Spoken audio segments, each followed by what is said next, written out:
जी, अगर तो मीडिया को सरवाइव करना है तो सोर्स इम्पोर्टेंट रहेगा।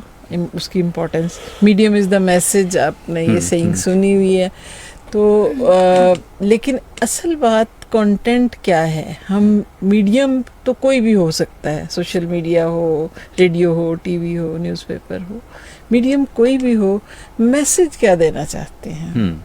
कंटेंट बहुत इम्पोर्टेंट है और वही मीडिया सरवाइव करेगा जो अपनी साख बरकरार रखे। हम लोग ये कहते थे कि झूठी खबर चलाने वाला नहीं चलेगा। बिल्कुल बिल्कुल। और वो नहीं चलता। ये आपने देखा होगा, आपके सामने बहुत से लोग आए, चले गए, चैनल आए, बंद हो गए। वही सरवाइव कर पाए जिन्होंने अब सच या अपनी साख या अपनी पॉलिसी के अकॉर्डिंग जो लोग चलते हैं वो सरवाइव कर जाते हैं। सही। तो इसलिए बहुत ज़्यादा ज़रूरी है कि मीडिया जो है वो कंटेंट को फोकस करे। बिल्कुल सही कि कंटेंट कैसा होगा, कहना क्या है, चलना किसके साथ है, स्पोक्समैन हम किसके हैं, इन चीज़ों में क्लैरिटी बहुत ज़रूरी है।